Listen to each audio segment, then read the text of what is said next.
they could describe everything with one single word.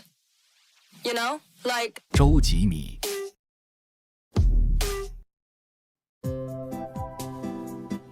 This video is a defense of the hyperpop genre and also a critique on Gnarly's use of generative AI and Hype America's somewhat tone-deaf marketing for this group. Gnarly's existence as a song that is released by Cat's Eye in 2025 is, I was about to say somewhat, I really want to say almost entirely traceable back to producer A.G. Cook's founding of the PC music record label in 2013, along with other collaborators such as Danny Harle and of course the late Sophie. The label and art collective's 10 years of operation saw many culturally significant and memorable contributions to the pop music landscape, experimental pop and hyperpop most especially. While the label halted operations in 2023, I would say the culmination of this collective in terms of pop culture took place that following year with the release of none other than Charli XCX's 2024 Brat album, which not even a year later has already well cemented itself into the pop culture ethos. Brat is cherished culturally for a lot of reasons. It's unapologetically abrasive, but surprisingly personal and introspective despite its very grating exterior. It's a working magnum opus of an artist who had finally relinquished herself to her own interests in pushing the limits of pop music, disregarding the worry about poor performance or being misunderstood, only for the album to come at the exact right time for it to be accepted and celebrated for what it is by general audiences. This is PC music, this is electronic, this is hyperpop,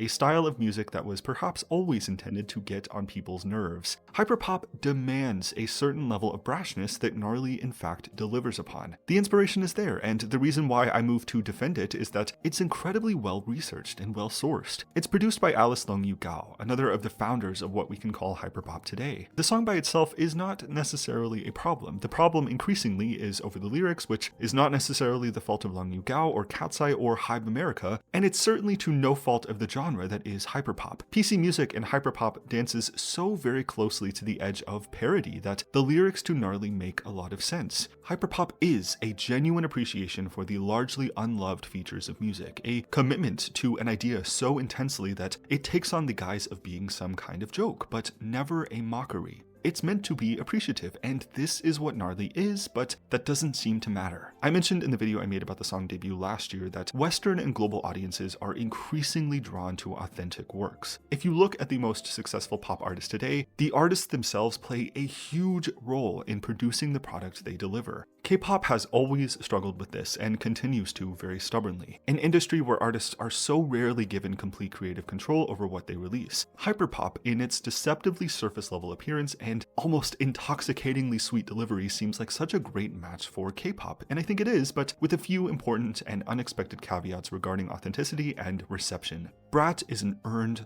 moment in electronic music like no other. Gnarly is a well-researched offering from Alice Long-Yu Gao, a pioneer of the hyperpop genre in her own right, but I suspect the A&R decision to go to hyperpop straight at its source with an already existing song is so likely a product of Brat's electronic and hyperpop foci. Gnarly is authentic in its intentions and is sourced from the absolute right people, and so how do we have a conversation about authenticity when it comes to something like hyperpop? My overall defense of this song and genre is this. The work of Hannah Diamond, a former artist under the PC music label, in all its appearance of gross artifice, was created by her. There's a story behind the presentation of Diamond's music, why it sounds the way that it does, but even today, that work is very divisive. It's largely misunderstood and rejected. The same goes for the work of Alice Long-Yu Gao and even Charli XCX. The Vroom Vroom EP in 2016, Charli's first standard release venture with PC Music and Sophie, was very divided among critics. Many people weren't sure how to receive or process this new sound and style on Charli. It took a long time, many years of effort, to earn the moment that is Brat, and even then, the album's widespread celebration today was not something Charli anticipated, and for a reason. The album is a triumph in electronic music with tinges of hyperpop, but we wouldn't be here today if Charli didn't take that first risk with Sophie in 2016. And so I guess all of this is to say that Gnarly being divisive should not be a surprise. That goes for fans, but also for Hype America. I really hope they didn't anticipate for the larger general public to be on board for a song like this just because Brat is widely loved. Hyperpop is historically a celebration of the unloved, and to be frank, it adopts the title of unloved for a reason. This genre is not for everyone. It's insanely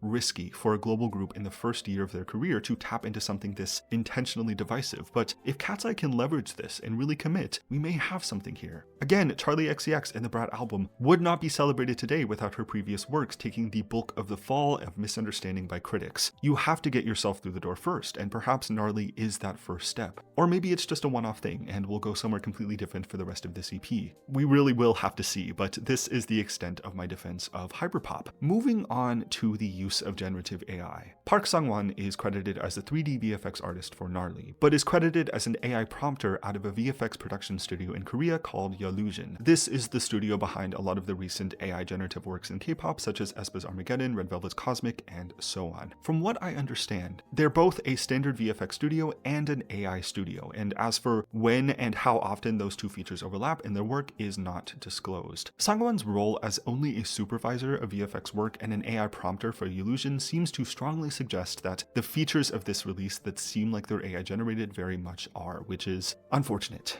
I'm not sure if it's just a general tone deafness regarding attitudes surrounding AI in art, or if they're just interested in pushing the limits however and wherever possible. It's not a good look for what the hyperpop genre is established upon, in my opinion, and does even more to reduce the credibility of this project. I will say once again, there has not been a musical release in K-pop and beyond that has been enhanced by the use of generative AI, in my opinion. I look back on a release like Armageddon and am only disappointed that generative AI was used for the video. It is a triumph in VFX work in its own right, only stained by the brief usings of AI. I'm an AI hater. I have to be adamant about this, so I cannot completely rush to defend this song for this alone. Enough with the AI stuff, please. It is not cool. We also have the advent of K-pop continuing to insist on debuting idols who are underage, and then placing those idols in very awkward and inappropriate settings for music videos. I already see people running to say that Gnarly is what dance culture is like in the US. Teenagers are used to it here. I don't care.